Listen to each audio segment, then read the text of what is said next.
Everyone, গল্পটি মনোযোগ দিয়ে শোনার জন্য অনুরোধ রইল। ভালোবাসাই পাগল। প্রতিদিনের মতো আজও অ্যালার্ম বাজার আগেই মা এসে ডাক দিল, কিরে ওঠ, কলেজ যাবি না? 2-4 বার এপাশ ওপাশ করার পর ঝপ করে উঠে বসে পড়লাম বিছানায়। গতকাল স্যার একটা নতুন অ্যাসাইনমেন্ট দিয়েছেন। একটি মানসিক হাসপাতালে গিয়ে একটি মানসিক রোগীকে পরীক্ষা করে রিপোর্ট তৈরি করতে হবে। একটু দেরি হলেও ঠিক সময় বাস পেয়ে যাওয়ায় এ যাত্রায় রক্ষা পেলাম। হাসপাতালে পৌঁছেই দেখি বাইরে মালবিকা আমার জন্য দাঁড়িয়ে রয়েছে। আমাকে দেখেই বলল, উহ, কি যে করিস, আজও দেরি, তাড়াতাড়ি চল, সবাই পৌঁছে গেছে। একটি মিটিং রুমে সব ছাত্রছাত্রীকে একটি করে ফাইল দেওয়া হচ্ছে। ফাইলে যার যার রোগীর মানসিক অবস্থা সম্পর্কে বিস্তারিত লেখা রয়েছে। ফাইল পেয়ে সবাই যার যার কেস স্টাডি করতে লাগলো। দীপ্তিও নিজের ফাইলটি প্রথম পাতা উল্টালো। রোগীর নাম সায়ন সেন, বয়স 29। সায়নকে দেখে দীপ্তি অবাক হয়ে কতক্ষণ চেয়ে থাকলো সায়নের দিকে। হাসপাতালের পরিচ্ছেদও সে কোনো ছবির নায়কের থেকে কম সুন্দর নয়। এই রকম একটি ছেলে মানসিক রোগী। দীপ্তির সঙ্গে সায়নের যে ডাক্তার চিকিৎসা করছেন, ডক্টর অভিজিৎ, সেও সায়নের ঘরে যায়। নিয়মিতভাবে অভিজিৎ পরীক্ষা নিরীক্ষা করে চলে গেলেন। দীপ্তি সায়নের মুখোমুখি বিছানার অপর দিকে বসল। সায়ন একবার ঘুরে দীপ্তিকে দেখল, আবার অন্য পাশে ফিরে বসে রইল। দীপ্তি, আমি দীপ্তি, তোমার কেসটা স্টাডি করছি। তোমার ব্যাপারে কিছু বলবে? সায়ন, আমার ব্যাপারে কিছু নেই যেটা আপনাকে বলা যেতে পারে। এর আগে অনেক মানসিক রোগীকে দেখে সে দীপ্তি, কিন্তু এত স্বাভাবিকভাবে কথা বলতে সে কাউকে দেখেনি। দীপ্তি বলল, আছে। কিভাবে তুমি এখানে এসেছো? তোমায় দেখে বা কথা শুনে তো মনে হয়নি যে তুমি অসুস্থ, তাহলে এখানে কেন? সায়ন, হা হা হা, সেই তা বেশ বললেন। দেখে কি করে বোঝা যাবে বলুন তো? যখন আমি তো আসলে পাগল নই, আমাকে জোর করে রাখা হয়েছে এখানে পাগল সাজিয়ে। দীপ্তি বলল, কিন্তু কেন? সায়ন বলতে শুরু করলো, ছোটবেলা থেকে অনাথ আশ্রমে মানুষ হয়েছি আমি। বাবা মায়ের ভালোবাসা কি কখনো বুঝিনি। ছোটবেলা থেকে অনাথ আশ্রমে অর্পণের সাথে বন্ধুত্ব হয় আমার।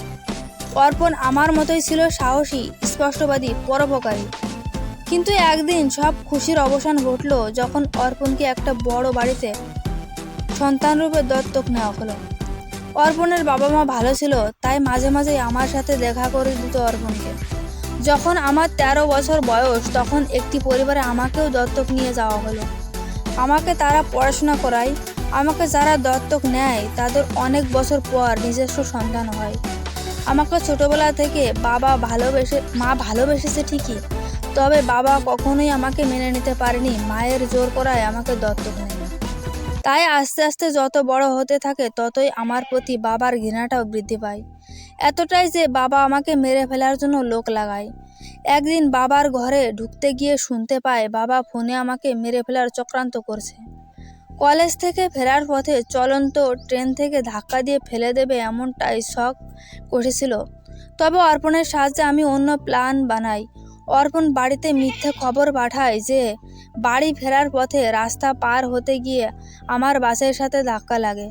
হাসপাতালে নিয়ে যাওয়া হয় আমায়। বাবা দেখতেও আসেনি আমাকে একবারের জন্য। আমিও পাগল হওয়ার অভিনয় শুরু করি অর্পণের কথা মতো, কাউকে চিনতে না পারার অভিনয়। পাগল ভেবে আমাকে ওই হাসপাতাল থেকে এখানে পাঠানো হয়।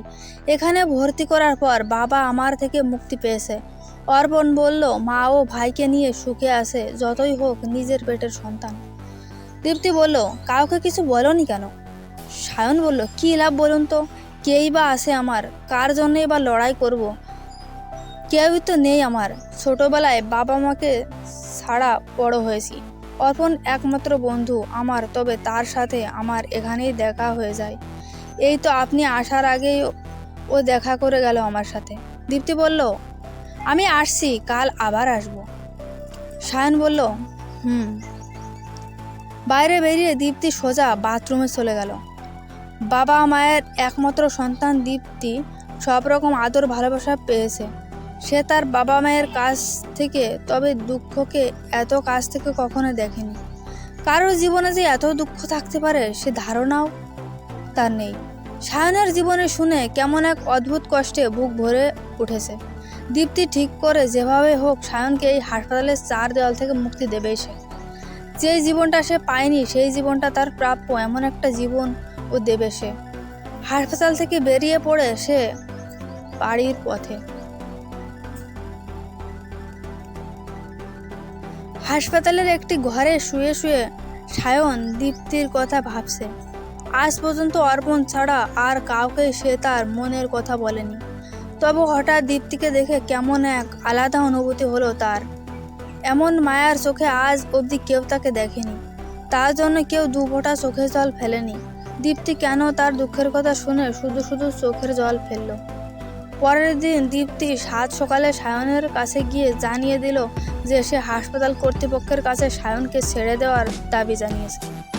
দীপ্তির বাবা বড় ডাক্তার, বড় নেতা মন্ত্রীদের সাথে তার আলাপ, সেই সুযোগটাই কাজে লাগিয়েছে দীপ্তি। দীপ্তি বলল, চিন্তা করো না, তুমি যে এই হাসপাতাল থেকে কোথায় গেছো সে বিষয়ে কেউ কিছু জানতে পারবে না। সায়ন বলল, কিন্তু আমার এখানে থাকতে কোনো অসুবিধা ছিল না, আপনি কেন এসব করতে গেলেন শুধু শুধু? দীপ্তি বলল, তার মানে তোমার মাথাটা বোধহয় সত্যি খারাপ হয়ে গেছে, তুমি এইভাবে সারা জীবন কাটাতে চাও? সায়ন বলল, আপনি বুঝবেন না, যার এই পৃথিবীতে কোথাও যাওয়ার জায়গা নেই, সে যদি কোথাও আশ্রয় পায়, দুবেলা দুমুঠো ভাত পায়, তাহলে সেটাই তার কাছে সুখ। দীপ্তি এবার বুঝতে পারলো যে এত অত্যাচার সহ্য করে কেন সে কিছুই বলেনি কাউকে, আর কি কারণে সে হাসপাতাল থেকে মুক্তি চাইছে না। দীপ্তি, আপনার থাকার কোনো অসুবিধা হবে না, একটু দাঁড়ান। দীপ্তি সায়নের ঘর থেকে বেরিয়ে তার বাবাকে ফোন করে বলল, বাবা। হ্যাঁ মা, বলো। দীপ্তি বলল, বাবা, তোমাকে ওই রোগীটার কথা বলেছিলাম না? বাবা বলল, হ্যাঁ, আমি ওর ব্যাপারে কথা বলে নিয়েছি, ওকে কাল পরশুর মধ্যে সব কাগজপত্র তৈরি করে ছেড়ে দেবে। দীপ্তি বলল, বাবা, বলছি যে ওর কোনো থাকবার জায়গা নেই, ও যদি আমাদের বাড়িতে থাকে তাহলে কি তোমার অসুবিধা হবে? বাবা বলল, আমাদের বাড়িতে থাকবে মানে? এ কি বলছিস তুই মা? একটা অচেনা ছেলে, একদিন মাত্র আলাপ, কিভাবে নিজেদের বাড়ি নিয়ে আসবি তুই তাকে? দীপ্তি বলল, বাবা প্লিজ, ওর কোথাও যাওয়ার জায়গা নেই, তুমি তো একজন ডাক্তার, এটা তো আমাদের কর্তব্য অন্যদের সাহায্য করা, প্লিজ বাবা, না করো না। বাবা বলল, ঠিক আছে, ও আমাদের বাড়িতে থাকতে পারে, আমি জানি তুই যা করবি ভেবে চিন্তেই করবি। ফোন রেখে দীপ্তি সায়নের ঘরে গেল। দীপ্তি বলল, এখান থেকে ছাড়া পেয়ে তুমি আমাদের বাড়িতে থাকবে, আমি আমার বাবার সাথে কথা বলে নিয়েছি। সায়ন, কিন্তু আপনি কেন?